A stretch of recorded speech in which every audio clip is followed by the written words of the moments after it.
Welcome to this session. It's been quite a while now, hasn't it? Well, I do have news for you. It is now April, I think, the 17th. On February 14th, halfway through February, I left the dialysis, which I had done for 3 years, a little more, and told the folks there that I was not coming back. The doctor scheduled a whole bunch of tests, and I've had periodic tests since then. And apparently they are showing that my condition is improving. I had to do some adapting. For example, there's a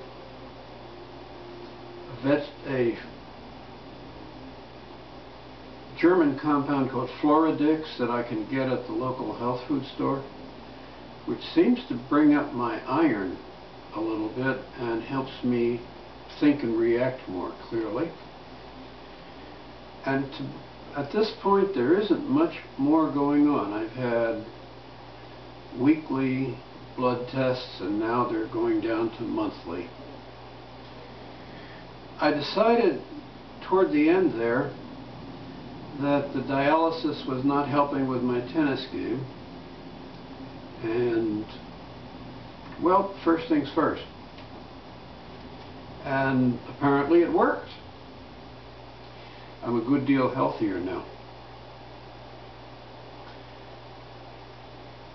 The doctor, about a year, 8, 9 months, 10 months after I went into dialysis, the doctor came by while I was there in the chair having my blood filtered, and I asked her, how do I cure this?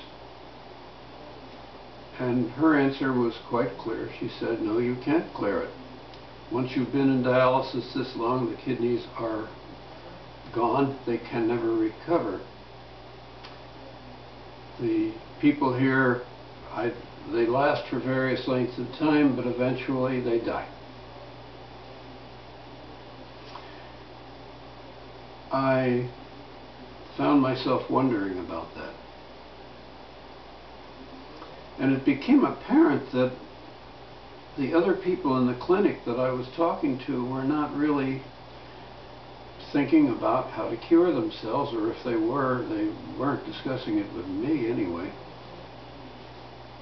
And the doctor was probably right about them.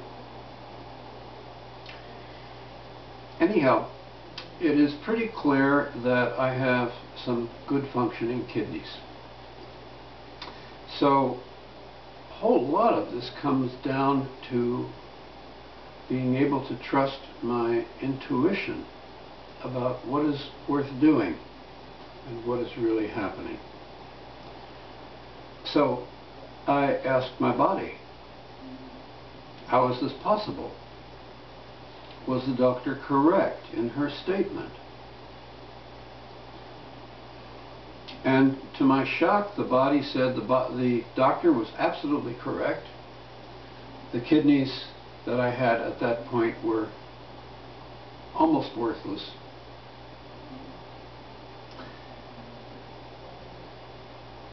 And I said, well, how is this possible?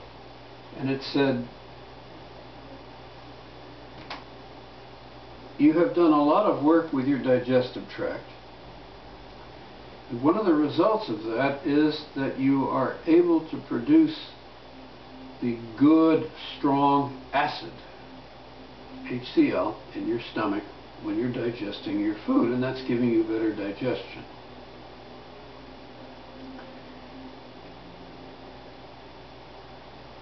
Well, I turned it around a little bit and sent that hydrochloric acid straight into the kidneys, one at a time.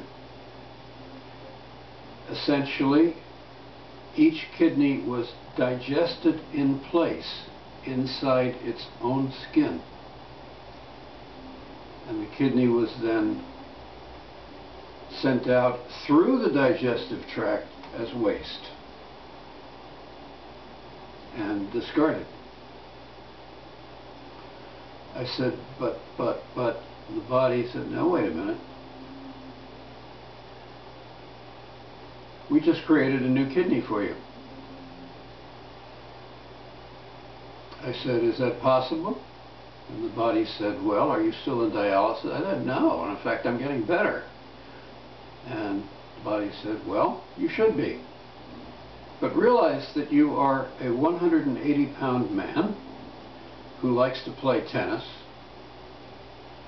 and you're dealing here with a kidney that's not much more than 1 year old.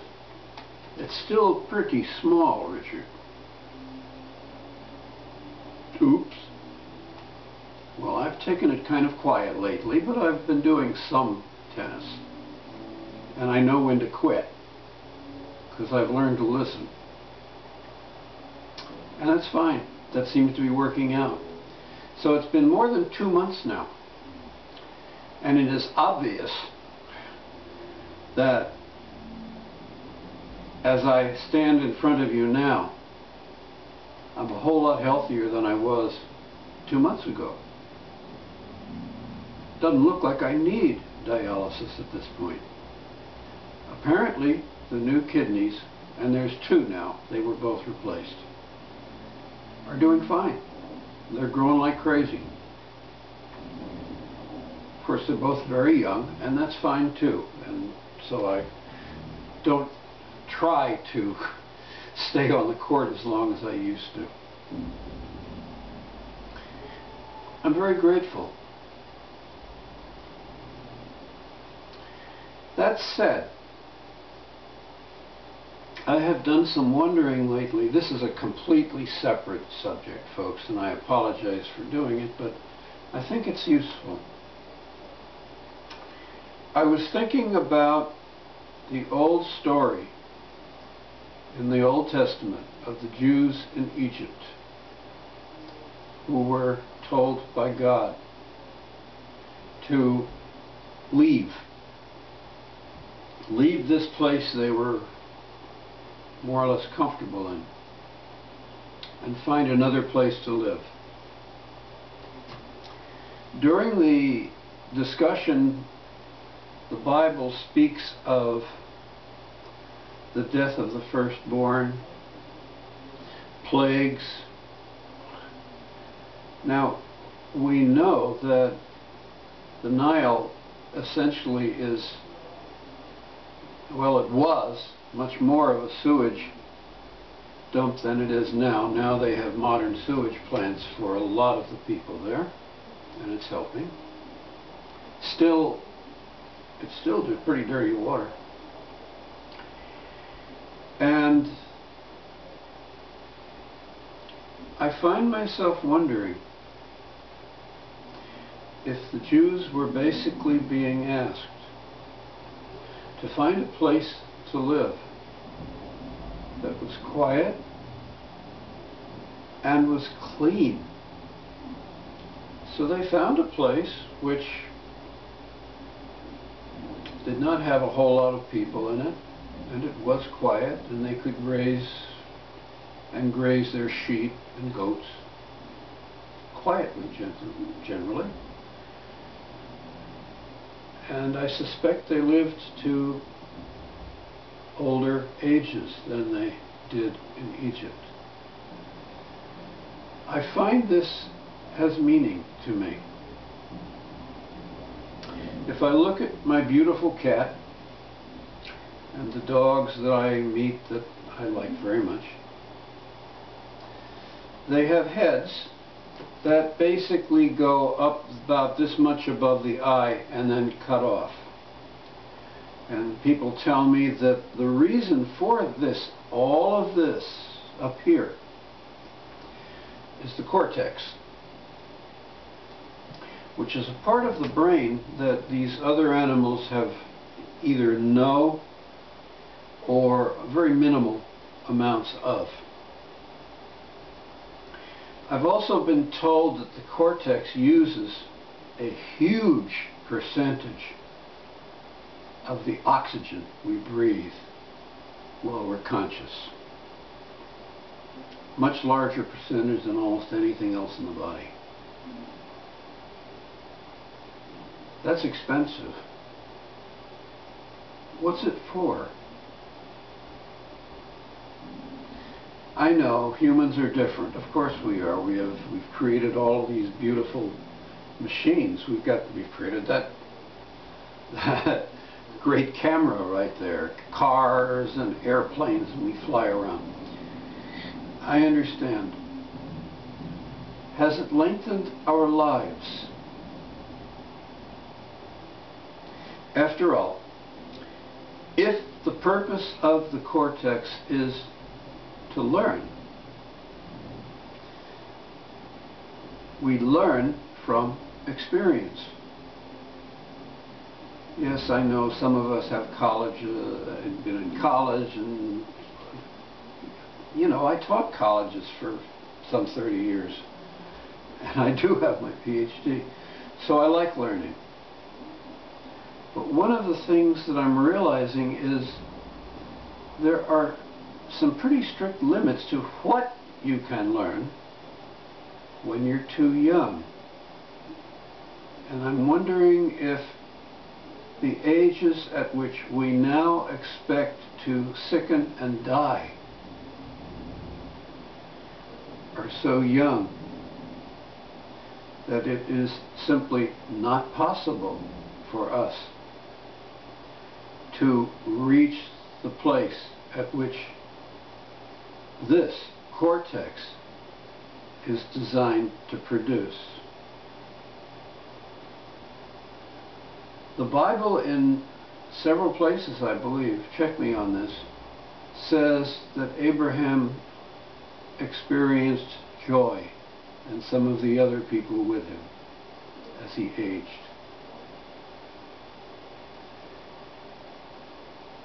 I don't see very much joy in the people, typical people my age, who are sick, who are taking drugs, who are finding they have real symptoms and problems, and perhaps, as I did, and still do to some extent, are having trouble remembering and even thinking.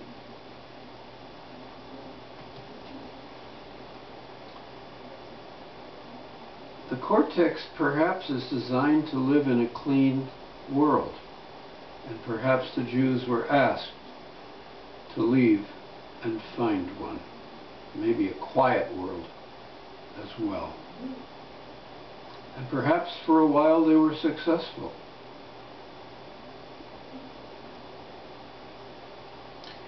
In the most recent previous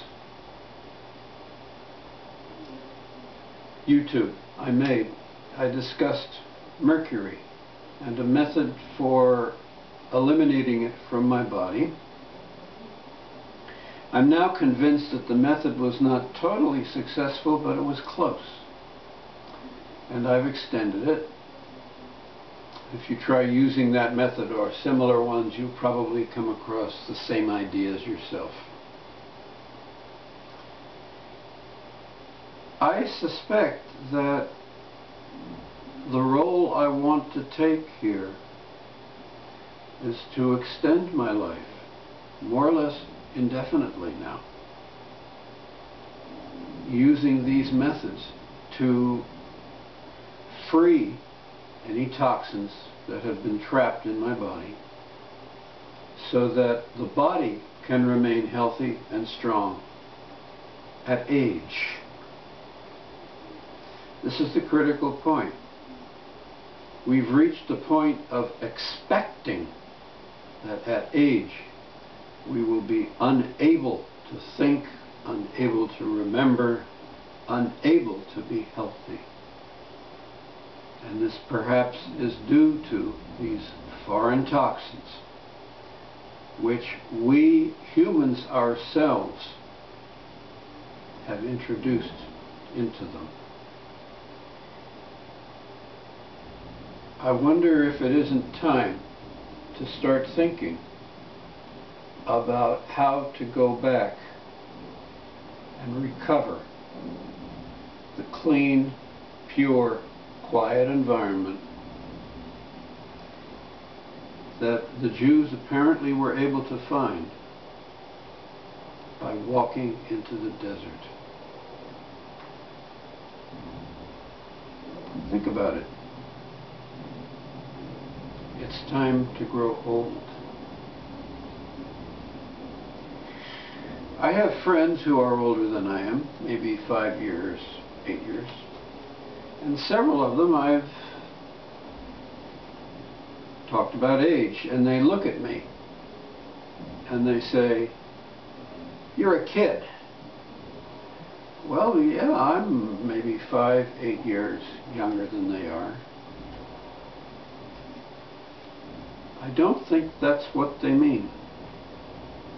I think they mean I act like a kid. And there's truth in that. I have that tennis racket in my hand as much as I can, and I work on these things.